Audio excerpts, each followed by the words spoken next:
Good morning, hello everyone.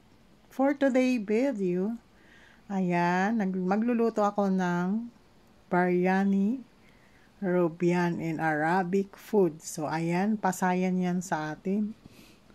So dito sa bansang Saudi, tinatawag yan na Robian. So ayan, umpisahan ko na yung aking napakaraming pasayan. Ayan, bumili ang amo ko ng 15 kilo. So, ayan, 3 supot. Bawat isang supot, nasa 5 kilo. So, napakaganda ng pasayan pag bumibili yung aking amo. Kasi malinis na.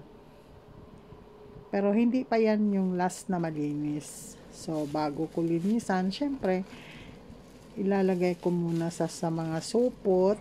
Ako yan ang nag-a-arrange dahil ako ang nagluluto everyday.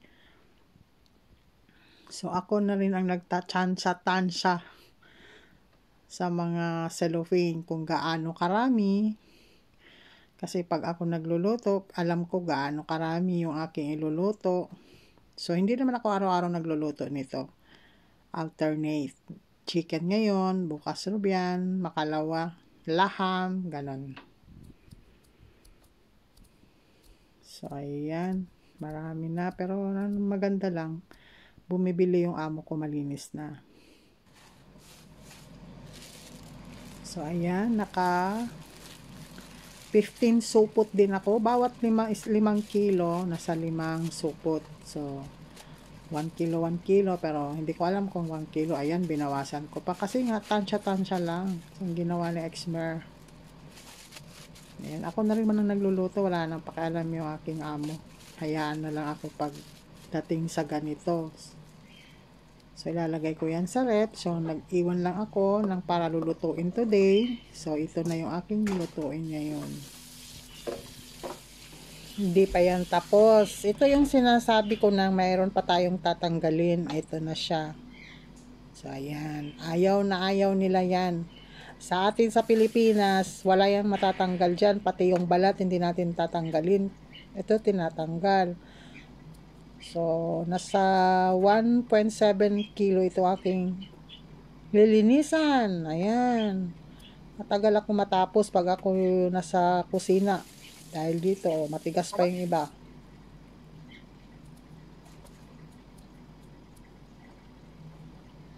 Kailangan walang matira yan. Alam na alam nila yan pag may natira. Kasi pag luto yan siya, nakikita yan eh. Nakikita siya na maitim. So, kailangan tanggalin talaga yan.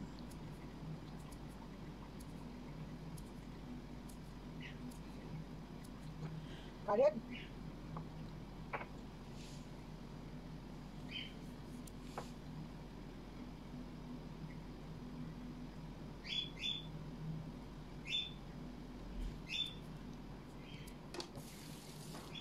So, ayan na yung malinis na lahat. Ito na siya.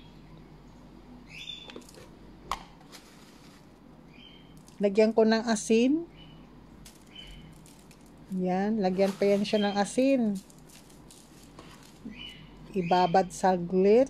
At 5 perasong lemon. Wala na talagang lasa yung pasayan.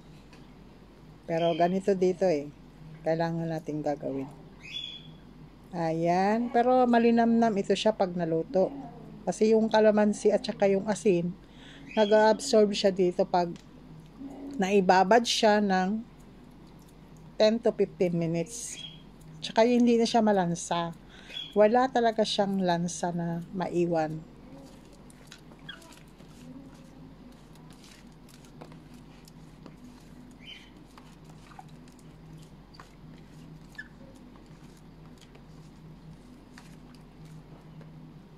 At habang binababad natin, magagayat ako ng ahos at napakaraming sibuyas.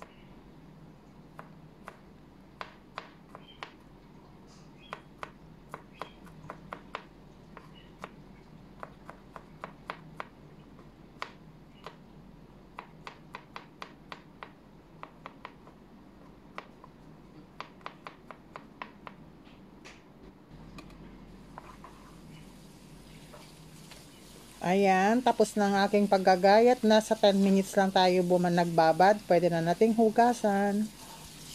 Ayan, di ba? Daming hugas na. Marami na talagang tanggal.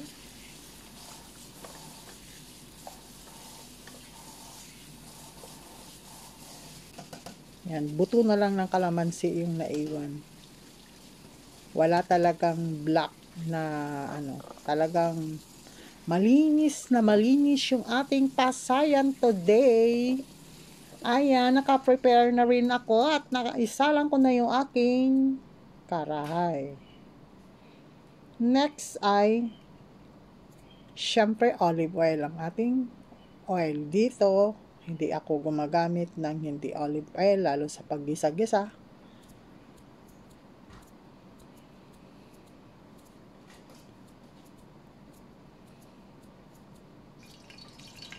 Mainit na yung aking manteka. Pwede ko nang ilagay yung aking napakaraming panakot, ahos at sibuyas. Ayan. Hindi nagtitipid ng panakot dito.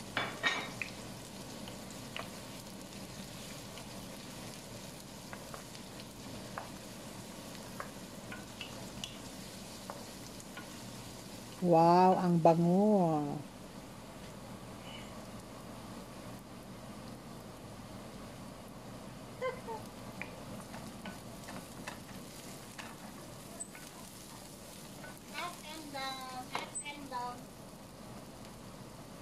Lagyan ko konting manteka, parang tuyo.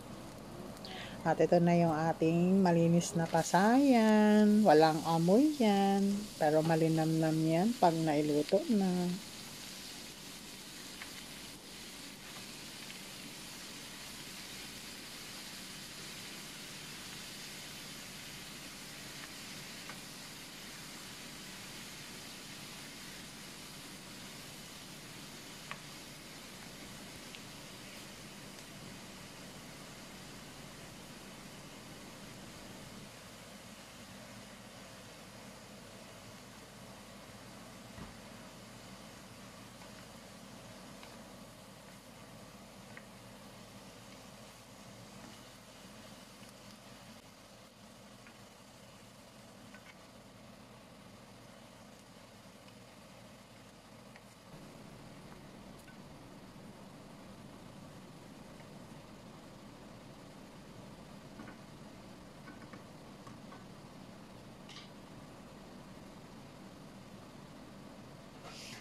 Takpan ko muna siya ng 10 minutes. At nakahanda na rin yung aking mga ingredient. Ayan siya, cumin, coriander, pimienta powder, paprika, at isang Knorr cube. Ayan. Ito yung nagpapalasa na para magiging biryani. Biryani rupian. So, ayan. Ayan. At meron tayong leaves pamienta.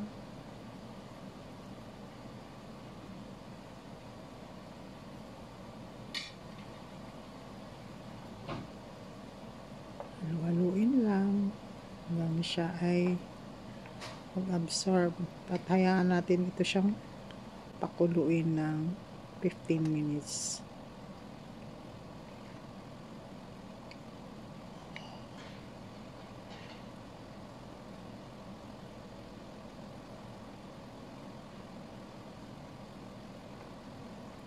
At hayaan ko lang muna siyang takpan.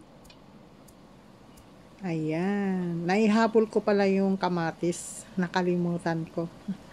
Mayroon isang buong kamatis na hinabol ko pala. So, ayan.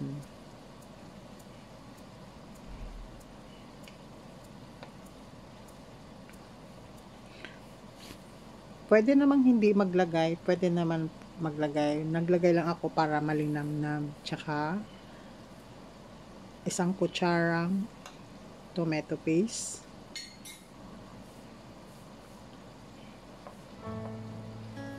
Isang kutsara lang para hindi siya ganong maasim. Malinamnam siya konti.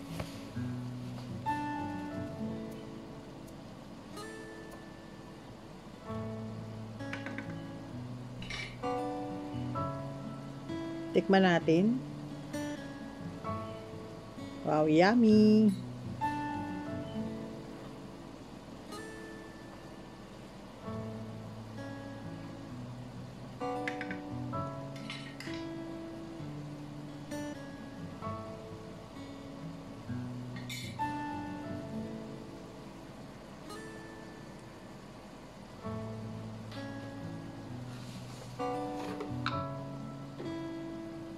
At lagyan natin siya ng dry lemon.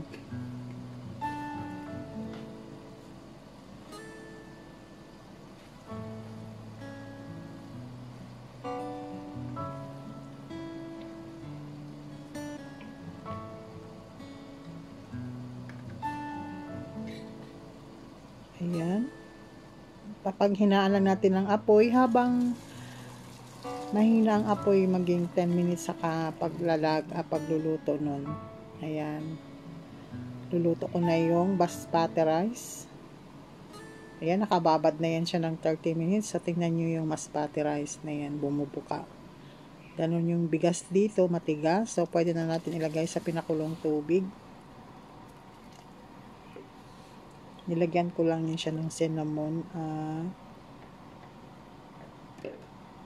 cumin.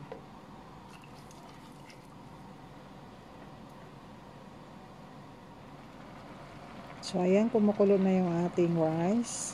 Pwede na natin siya ihain dahil malambot na. Ganito dito magluluto ng rice. Maraming trabaho.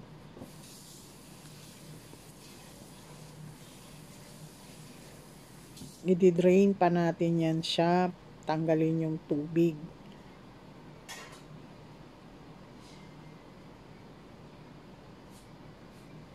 Pagkatapos niyan, ibalik ko sa kaldero.